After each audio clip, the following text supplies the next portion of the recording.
కొత్త కారు పాత జ్ఞాపకం. ఆడిటర్ వేణుగోపాల్ గారు సేలం నివాసి. మహాస్వామి వారికి పరమభక్తుడు. కంచి శంకర మఠానికి కూడా అతనే ఆడిటర్. తన జీవితంలో ఏది జరిగినా అది అంతా పరమాచార్య అనుగ్రహం అనుకునే మనస్తత్వం కలవాడు. మహాస్వామి వారి అనుగ్రహం వల్లనే తను ఈ వృత్తిలో ఉన్నాడు. కొద్దిగా స్థిరపడిన తర్వాత వేణుగోపాల్ ఒక కారు కొన్నారు.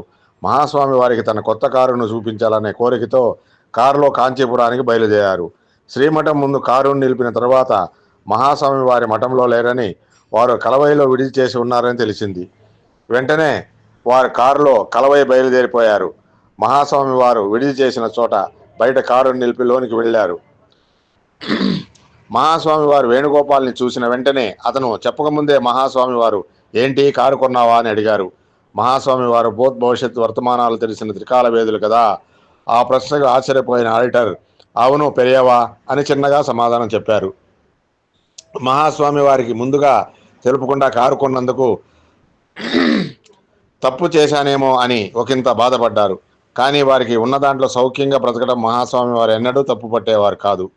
వారు మనసులో అలా అనుకున్న వెంటనే మహాస్వామి వారు అది మంచి పనేలే, సరేలే కానీ నువ్వు ఇప్పుడు నాకు ఒక పని చేసి పెట్టగలవా అని అడిగారు.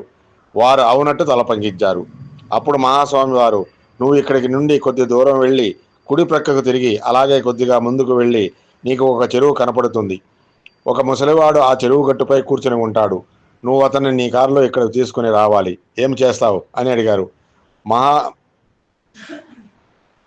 మహాస్వామి వారు ముగించక ముందే ఆడిటర్ గారు బయలుదేరిపోయారు. విల్లు నుండి వదిలిపెట్టిన బాణంలా ఆడిటర్ కారులో దూసుకుని వెళ్ళిపోయారు.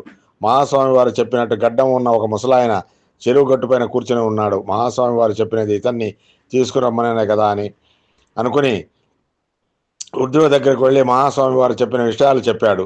నన్ను పిలిచారా? అయితే ఖచ్చితంగా నేను నీతో వస్తానని చెప్పి వణుకుతూ ఆడిటర్ గారి కొత్త కారులో ఎక్కాడు ఆ వృద్ధుడు. వారు కలవే చేరుకున్నారు. మహాస్వామి ముందు ఆ వృద్ధుడు చేతులు కట్టుకుని నిలబడ్డాడు. ఏమి బాగున్నావా అని మహాస్వామి వారు అడిగాడు ఆ వృద్ధుడిని. పర్లేదు బాగున్నాను అన్నాడు. మహాస్వామి వారి సూచనలతో పాటు శ్రీమఠం సాంప్రదాయంతో గౌరవించారు. ఆ వృద్ధుని తృప్తి కొరకు పంచెలు దుస్సాలువాలు కొద్ది పైకం ఇచ్చి మహాస్వామి వారు ఆడిటర్తో ఇతనిని తీసుకుని వెళ్ళి ఎక్కడ దిగుతారో అక్కడ వదిలి నువ్వు తిరిగిరా అని చెప్పాడు. ఆ ముసలాయన మళ్ళా కారు ప్రయాణం అతను చెప్పిన చోట వారిని వదిలి ఆడిటర్ గారు తిరిగి వచ్చారు.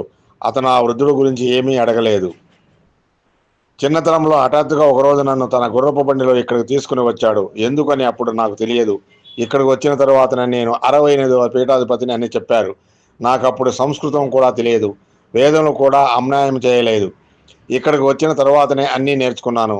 నువ్వు గమనించావా ఎన్ని సంవత్సరములు గడిచిపోయాయో?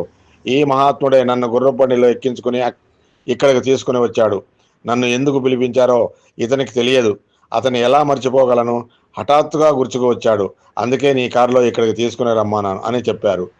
అపార కరుణా సింధు జ్ఞానదం శాంతరూపిణం